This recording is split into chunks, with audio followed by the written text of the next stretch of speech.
Oh, I haven't got the slides up. Hello, Margaret. Hi. So John is going to talk to us about the disciplinary considerations in science for when you're planning instruction, and also will have bearing on formative assessment as well. So thank you, John, the subject matter specialist for science. Thank you. Glad to talk about this today, and science education in general, as well as formative assessment, is dear to my heart. So I'm glad to talk about this. Great. Disciplinary considerations for science. Probably the overarching theme when we think about our students and how they experience science is that we really want to bring out the awe and wonder of the natural world to our students. And so, you know, often reflecting is what I've designed, is the experience I'm offering them, drawing that out. And then are they having the opportunity to experience the process of doing science? Are they the one in the position of navigating exploration? And if so, the standards consider that to be a three-dimensional endeavor, where the experience that they're having weaves together science and engineering practices, cross-cutting concepts, and then disciplinary core ideas. And that's what that icon for the California Science Standards means, like we have up here on the slide.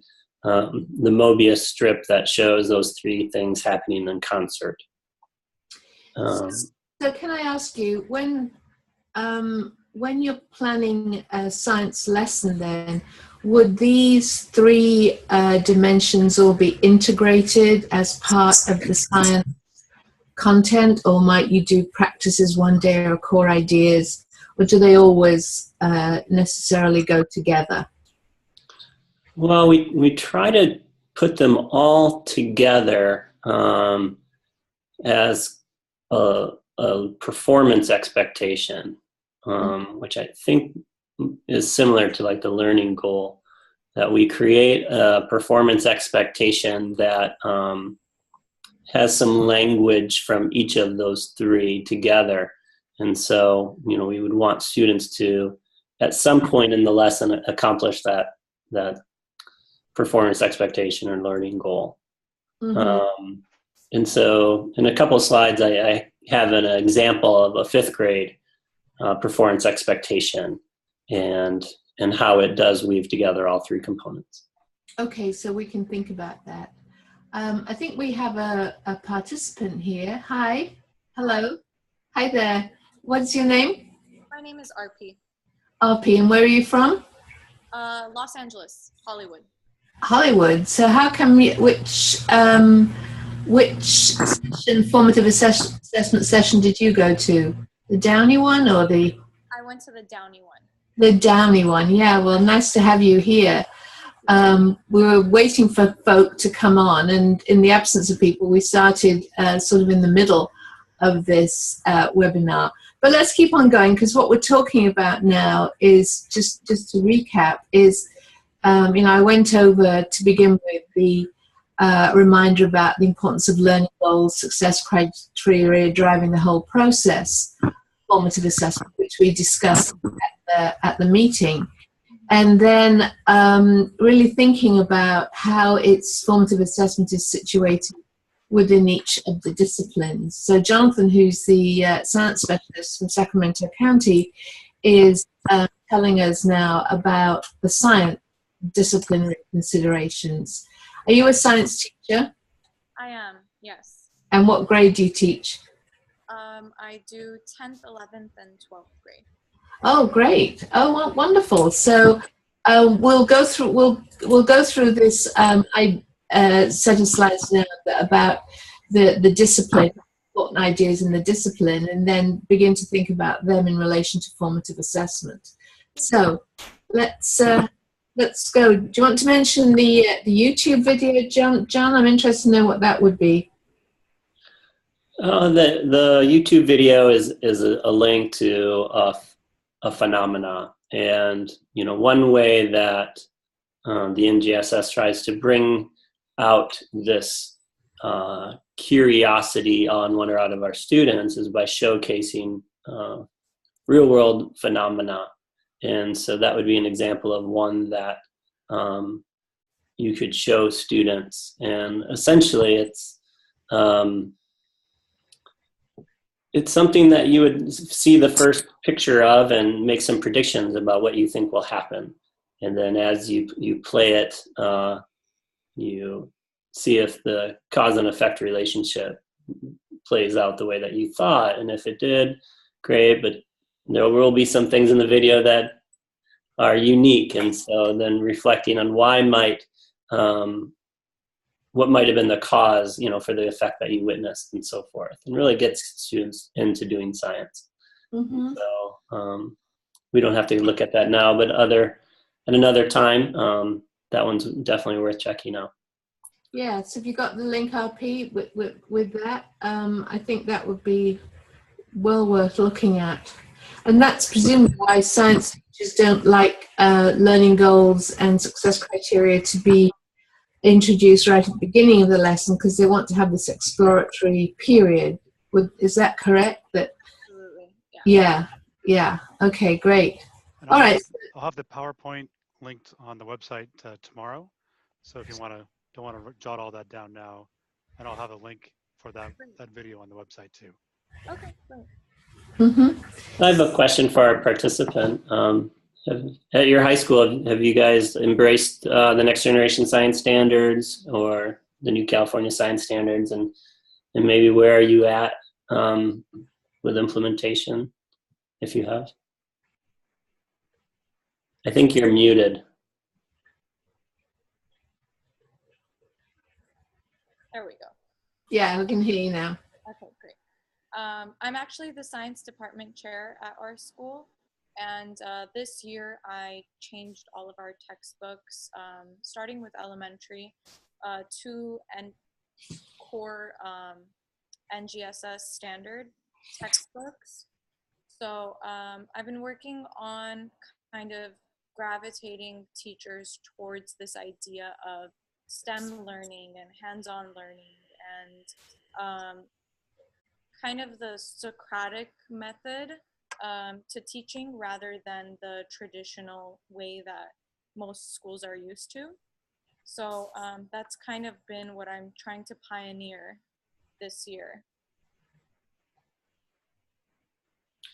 What's one of your challenges that you're facing as this year kind of wraps up and you move into next year? I would say the hardest thing would be getting teachers to do guided learning as opposed to kind of what they're used to, which is showing them step by step. They're more used to being hands-on and having it be teacher-centered as opposed to student-centered. And my difficulty is kind of pulling them out of that and trying to teach them that they don't have to be the sole facilitators of the information. And that's been my biggest thing. And I've been looking for professional development opportunities for them to kind of help them learn and understand the best ways to approach these standards and approach the idea of STEAM and STEM teaching. Okay, thank you. Can I just say something along the lines of formative assessment? I mean, it's very hard to do formative assessment when it's all teacher directed, when it's all teachers telling kids and giving them the information, because the only part of the assessment is, did kids get the information I was telling them?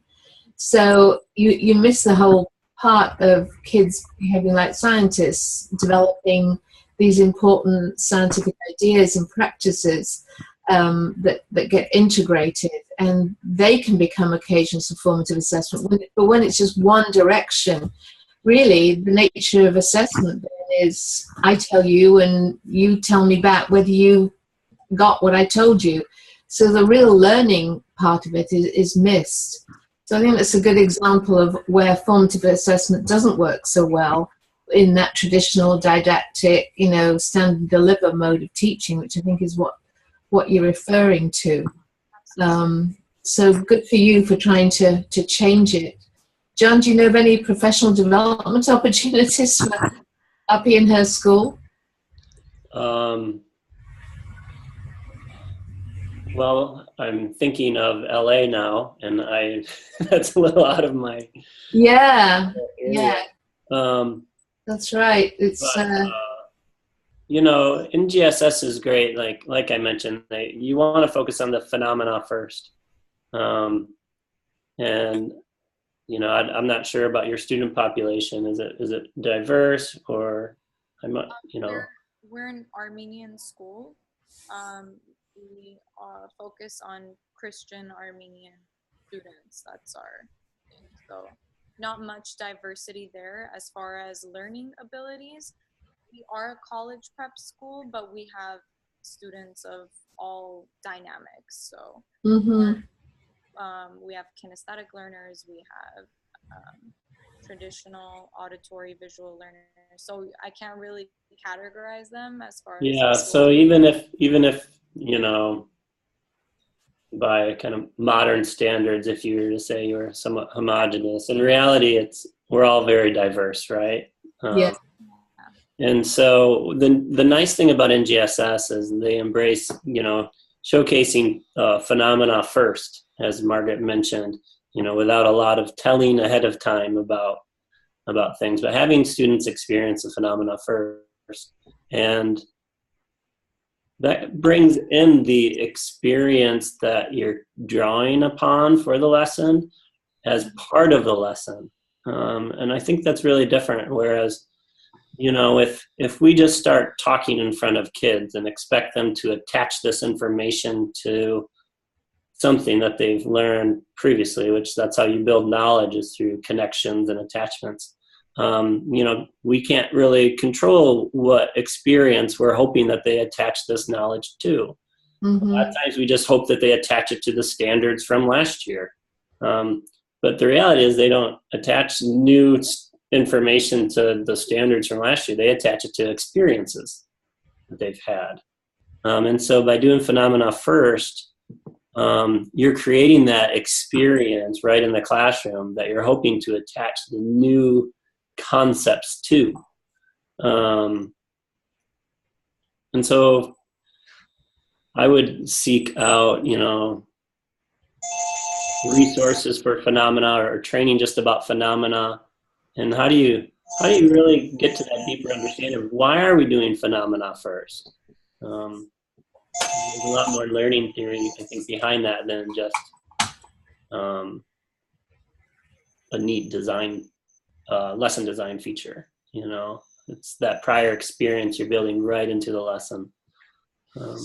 And presumably, John, when you do engage kids in exploring phenomena at the beginning of the lesson, that's a way of surfacing, I guess, what's in science is naive conceptions, those misconceptions, those understandings that may come from their experience of the real world, but not necessarily be science or accurate science. Would that be true from that kind of experience of exploring a phenomenon? Yeah, definitely.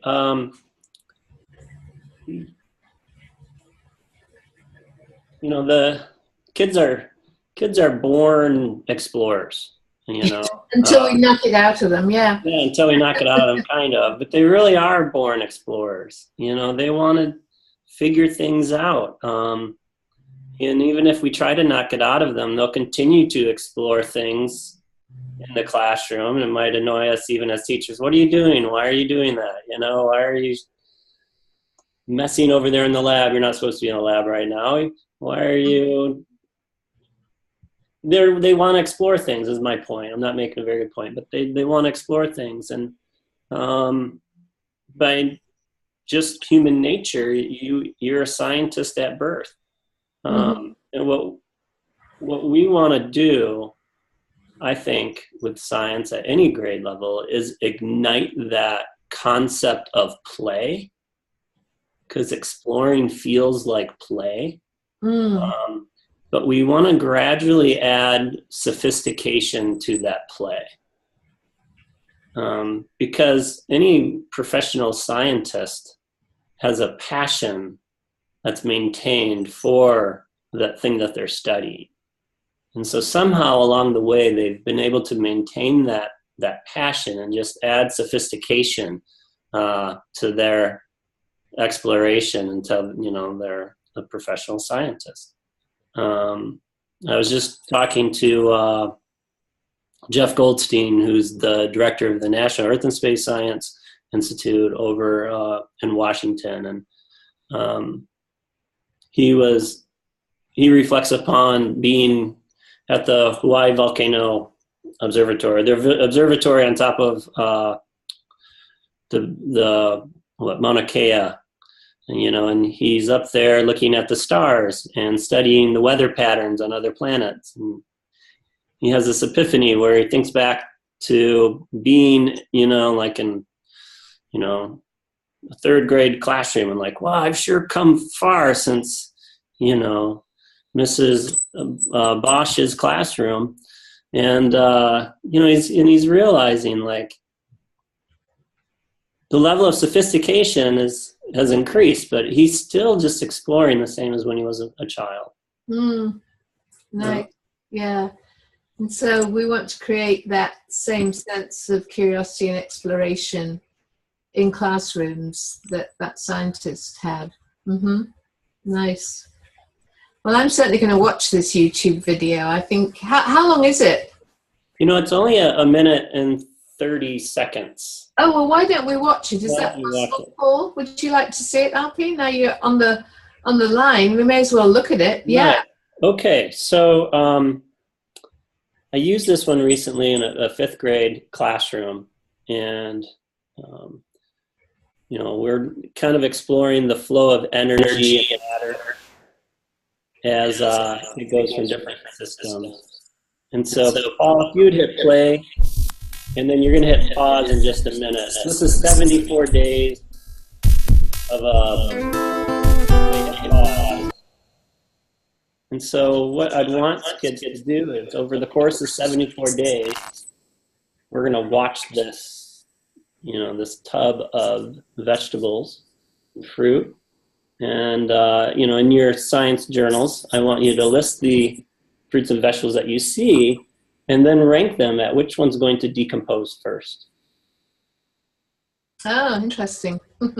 and maybe next to that, group some reasons why some of them might decompose sooner than others. So they're making some predictions, and then the reasons why one might decompose sooner than others. Some properties of that matter, and what might then turn out to be a cause for the effect of rotting sooner or later. So let's just have a conversation instead of doing that in our journals. Which ones are going to go out first? I think the grapes. Strawberries. Okay. Because it might be the tomatoes. I'm trying to think what happens in my fridge. Yeah, there you go. Prior experience, right? That's great. That's I guess it depends where they are. If they stay in this bowl, I would say the peach. The peach, if it stays in this bowl, in the air. And that's just because prior experience. I couldn't tell you why. Just I know my peaches in the fruit bowl go off quicker than everything else does. So. Yeah, strawberries and maybe the banana too. Yeah, that's always bad news. Yeah. Hey, what's gonna last the longest? Alpi, what do you think is going to? it's between the onions and the potatoes. Anything with a low water content. Ah, you see, there's the science, the low water content. Yeah. I would have said the potato and the onion, but I wouldn't have been able to say because of the low water content. So what would kids say in the why for that? Because, I mean, this is a great formative assessment opportunity right here, teasing out, what knowledge they already have. Right. So what kinds of things would kids say here? Yeah, usually they pick out like the strawberries because they're soft. Some of the things they don't know what they are, and so actually having some samples of these in the classroom for them to touch and pick up, and to then put an order maybe across the table, like, oh, I think these ones will, and then these ones, and then as it plays, kind of be ready to check off like which ones go first and which ones go second. And what kind of reasons? Because that would be important, if we're thinking about this from a formative assessment perspective, which we are, because it's about formative assessment, it would be important to get their reasoning. I mean, what kind of reasons? RP said because of the water content. I doubt fifth graders would say that. But they might say because it's softer, because it's not as hard. Would that be something they'd say? Yeah, they go to a lot to those textures. Yeah. Do they ever go on size? Do they ever say, well, because that's bigger, that will last longer, or the reverse, go rot more quickly? I've had one go with this, and the size didn't come up. Interesting. But it definitely could have. I would think. But part of what's neat is what their reaction after.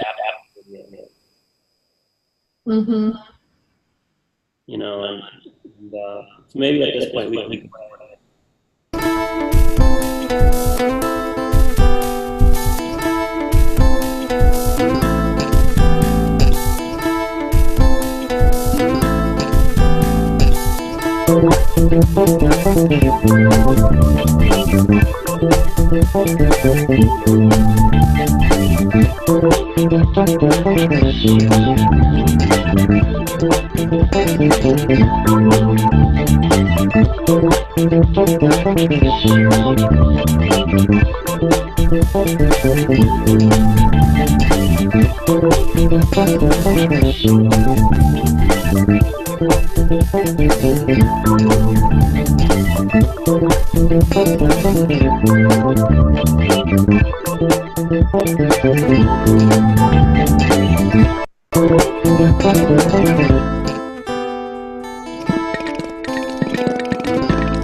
Well, the grapes lasted longer than I thought they would. Quite a bit longer. And actually, that would be a good for your teachers to see, I think, RP, to get the idea of engaging with phenomenon or phenomena in that case, and what actually happens. Put them in the shoes of the students. I think that's very nice. So what's the three-dimensional part of that then, John? The practice, is that investigating, observing? Yeah, there's a practices slide. Maybe if we could go to it, it would be, there we go. If you guys can see it on your screen, okay. So let me just, I guess, pose the question to you guys. Which practice or practices did you use?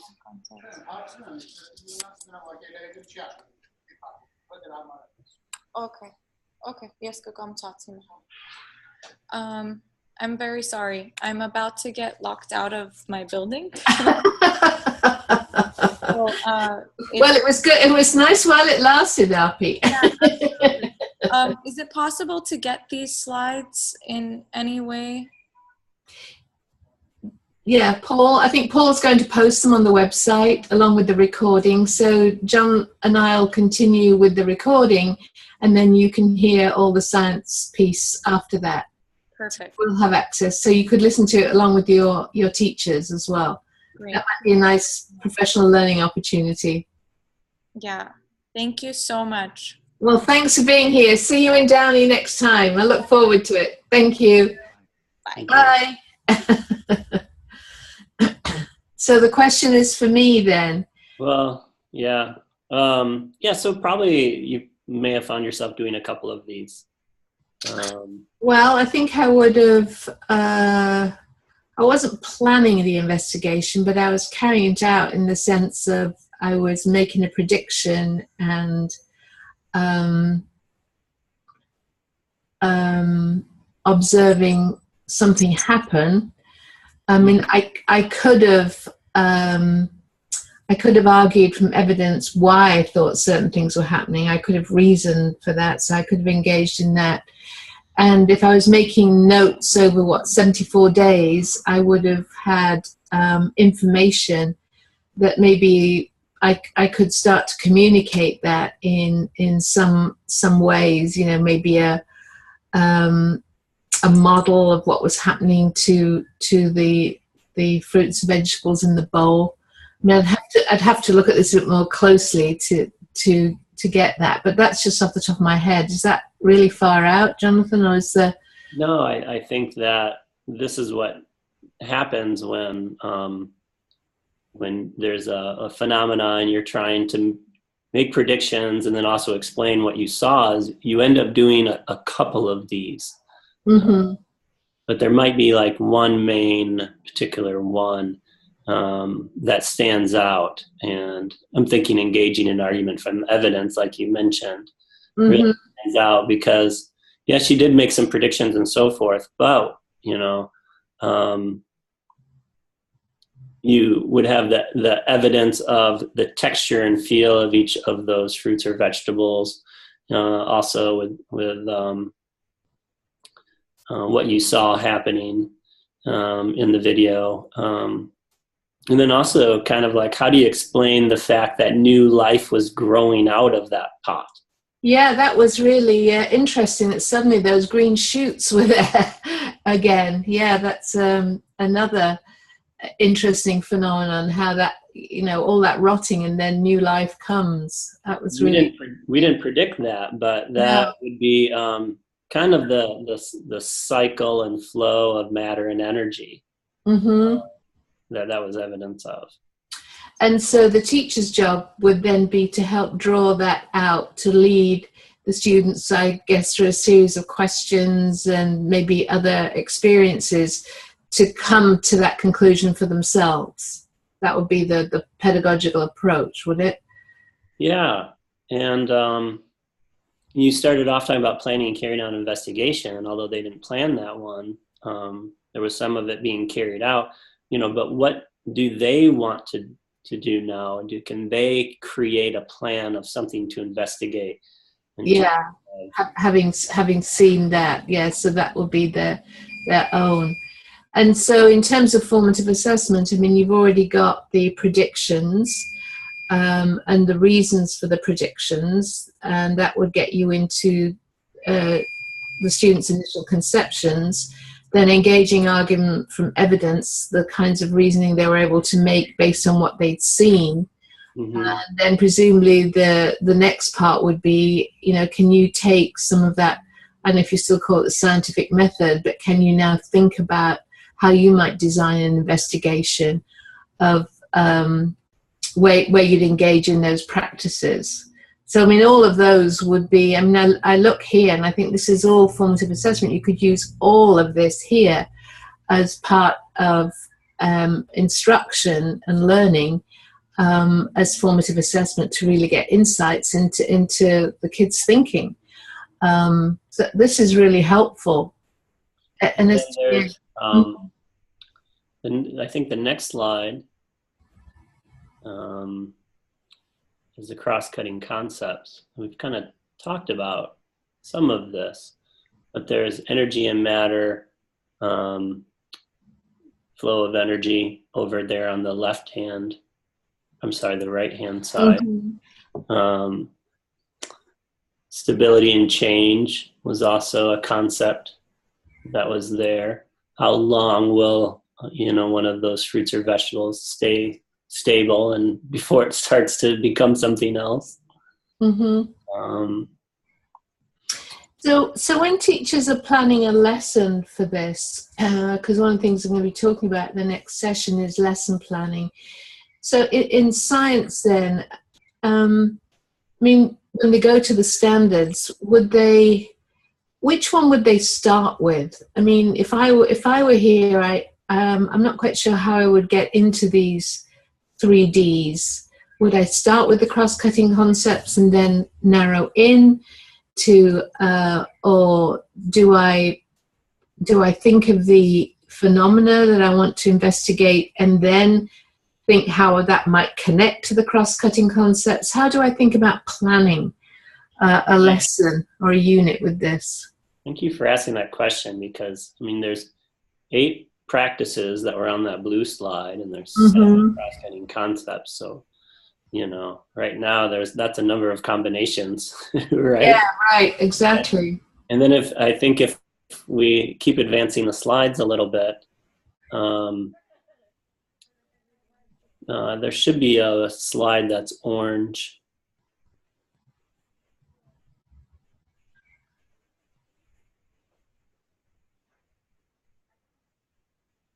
Here we go.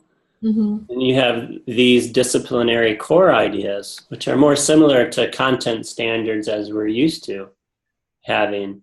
And so, you look at adding this layer, and the combinations are kind of incredible. And so you could easily get lost in planning in that way. And so what we would do is we would weave one practice, one cross-cutting concept, and one disciplinary core idea into what is called a performance expectation. And that's what the standards call them, the California Science Standards, based on the NGSS. So I think if we go one more slide forward.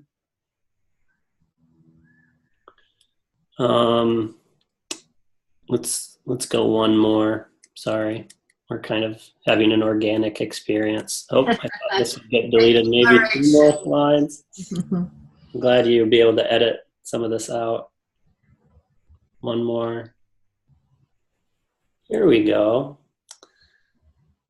Performance expectations. So this is a combination of these 3 parts that are orange, blue, and green.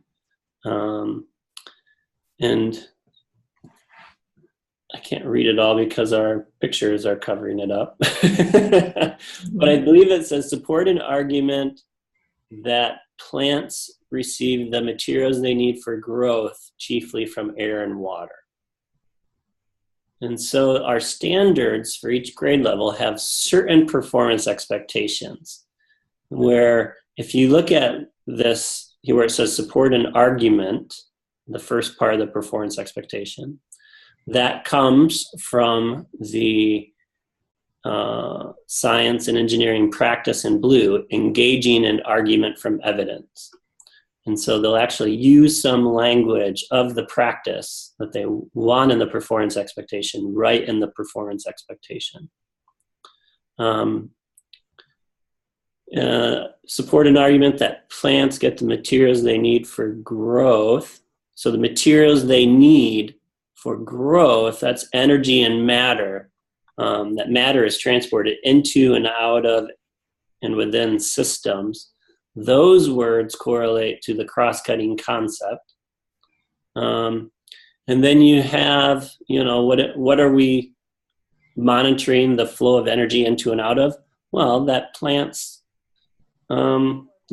get what they need from air and water, the growth of plants. And so that would be the disciplinary core idea. Organization of matter and energy flow in organism. Plants acquire their materials for growth, choosing from air and water. That is the heart of what we're doing. And so we make sure that what we're expecting students to do, the performance expectation, is a weaving together of these three things. And you don't have to go out and author all your own performance expectations. This California Science Standards, which were adopted from GSS, have them already written, for you. They're supposed to be accessible statements of performance expectations, which is different than your other standards, different than the math standards. I think it's probably different than the ELA, but they went the step forward and tried to create accessible statements of student performance. And how long, I'm thinking again from the point of view of a lesson, how long would students engage with this performance expectation supporting an argument? I guess it could be multiple lessons throughout the course of a year, or would this be a lesson that's part of a unit that's addressing these three different, you're not calling them standards, but these different statements here, DCI, SEP, CCC. What's the grain size of this?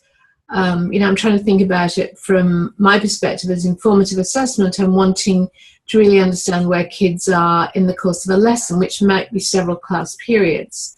So what's the grain size of this? Is this several class periods, or is it a longer investigation than that? So at the bottom of the page, I put some resources. And the first link there is to the California Science Framework that kind of showcases the grain size of the standards. And then if you want kind of an abbreviated sort of condensed version of what that's trying to say, you can go to the link below that, which is from the San Diego County Office of Ed, where they have the standards kind of grouped. And so what they did was to group these performance expectations into instructional segments. Mm-hmm. And most grade levels, let's just say K-8, have 4, 5, or 6 instructional segments that have, about 4 or 5 performance expectations within each one. Mm-hmm. And so if you're looking at, planning for, let's just start off with your year. Okay, I've got 5 instructional segments I need to cover for the year. Each one of those has 5 performance expectations in them, and they're all built out of an array of, these orange, blue, and green sort of concepts, mm-hmm. operating somewhat in concert with each other. I would go to, the framework or that other resource to see, what's the big idea for that instructional segment, and which of these performance expectations fall within that instructional segment, and begin planning out those experiences for kids from that. And so this is all laid out then in these documents. This is really helpful, I think, for science teachers, for anybody teaching science, to have it laid out in this way. It makes the 3D aspect of it much more manageable, I think, because that's always been a bit overwhelming to me. I don't do much in the area of science. It's probably obvious, but how you get your arms around these 3D science has always seemed to me to be very challenging, and I know it is for some of the teachers I've talked to. So thinking about this from so if this is the performance expectation that they'd be able to support an argument, not that plants get the materials they need for growth, what are the criteria then that you would be looking for that would indicate they were able to support that argument? What might that be? You know, if I'm a teacher and this is the goal I'm working towards, what am I going to be focusing on for with the students so that I know that they have met this performance expectation, or they're on the way to meeting it? What kinds of things that would they be able to do? Yeah. So what would be evidence of them doing this? You know, and I can't help but start at the beginning and just asking the question, you know, what are 5 things that, you know, humans and animals need to survive, 5 essential things, you know, and then ask them, hey, what are 5 essential things that plants need to survive? And when I've done this with students, you know, dirt or the ground always enters in. You know, plants need dirt. Mm-hmm. They need soil to grow. That's not written there, right? Materials they need for growth, chiefly from air and water. So can we actually grow a plant just from air and water? Mm-hmm. So I think that's the challenge, and sounds like a great experiment to me. And you know, we've done this in the classroom, and it's you know, very basic hydroponics kind of lab, where we do infuse the water with a little bit of, you know, nitrogen source, but the plants grow quite quickly and right out of water. And you know, then students are confronted with, wait a minute, you said plants needed soil to grow. You thought that was one of the 5 main things. We just grew this plant, you know, either from seed or transplanted, you know, knocking off some of the soil, whatever, from the nursery, and put it in essentially with the roots hanging in water, and it grew great. You know, so that would be them doing their own experiment. Another thing is just observing outside. If trees did get the materials they needed for growth right from the soil itself, how come we don't see every tree in a hole? Mm-hmm. That means they're getting their mass from someplace else. They must be getting their mass from someplace else, because trees do not make themselves eventually in a hole. I don't know if I'm answering your question the way that you're looking for it. Well, yeah, I mean, you're helping me flesh out the ideas here, but I'm still thinking, if I'm a teacher and I want to sort of check the box, I feel that my kids in 5th grade can do this. I guess I've been making notes that they could draw from observation. So a lot would be to do with the experiences. That they an argument from evidence. They would have to do something to get that evidence. Yeah, so it really is the nature of the lesson that they would have to do something, and they would have to it's making an argument from evidence. Can they think about the evidence, and can they make an argument using the evidence?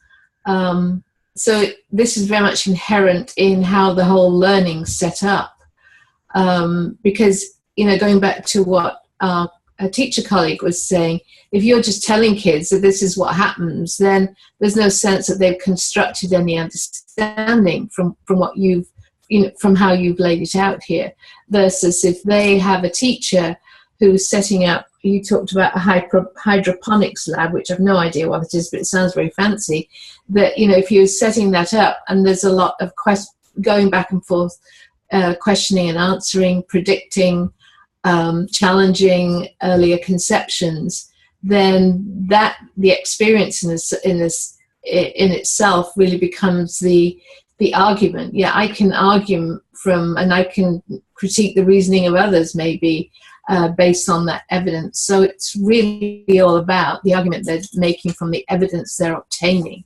And I guess that's something that would unfold as they got more and more experience. Because just doing once, surely that wouldn't be enough to find that a plant can grow without soil.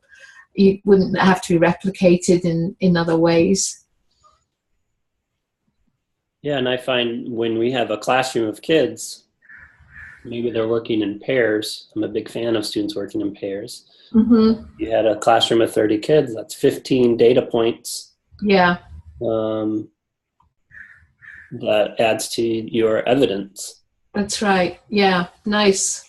So again, we've been talking about the importance of formative assessment within the disciplines, and I think this contrasts very nicely with the math session we had yesterday, where science is a discipline all unto itself, and this has been really helpful to illuminating the nature of the discipline and how you're thinking about the evidence that you as a teacher would obtain to know that they were moving forward to these performance expectations. And of course, so much of it is in the nature of how those learning experiences are set up. I think that's the same in all disciplines, but for science, it seems particularly important and quite a departure, as our teacher colleague was saying, from a lot of how science has been traditionally taught. So it's a work in progress, this, I would say, as teachers begin to adapt and understand. How widespread would you say is teaching of the kind that you've been describing, Jonathan? Is this something we're still challenged with? I mean, we can talk about in California or even in Northern California. I would say, at the middle school level and high school level, we get more science education being, with students doing labs, although a lot of times we end up getting these recipe style labs, which, definitely had their place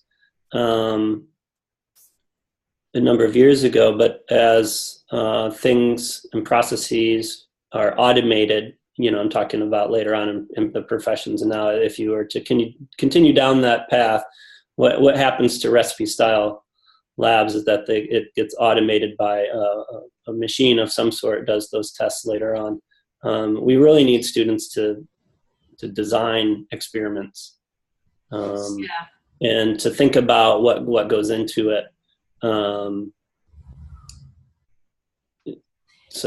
That's one thing that I think we need to make a shift, probably middle school and high school. And as far as, in elementary, I think it's really scattered in terms of what classrooms are doing science, which ones aren't. And it links back to the comfort level of the teacher to say, I'm willing to try to do an experiment that I haven't done before. And I'm willing to try to do it with a classroom of 30 kids. And I'm willing to try to do it, and hopefully maybe we'll have something good that we could make an argument with, afterwards. Mm-hmm. But my experience going into elementary schools and doing this work is that the kids are engaged. They love it, and where I fail, they pick up and make it work. They take it on their own and go with it. Yeah. And they don't want to go for recess when the bell rings. Yeah. Wow. Well, can we stay and finish this? I don't want to leave without my hydroponic plant being ready to go. Yeah. Well, if they don't want to go to recess, then obviously something's being done right. But I think that is the challenge, to move from the sort of cookie cutter recipe, actually not just in science, across the board, into really building kids' thinking, both, creative and critical thinking, so that they can think like scientists or engage in those scientific processes. Of course, a lot of which, as you started this with, is the curiosity. What do I want to know, and how can I find it out? So this has been really helpful. Really helped me to think about, you know, how you think about formative assessment in the context of science. And I think just as much as other disciplines, it's to do with how you set up the instructional or the learning opportunities for kids, which is so critical from the point of view of their learning, and from the teacher understanding where that learning is as they're moving forward to meeting these performance expectations. So this has been really, really helpful. So, Paul, I think we can knock the sound off now, and if we can just insert that into the other, into the one that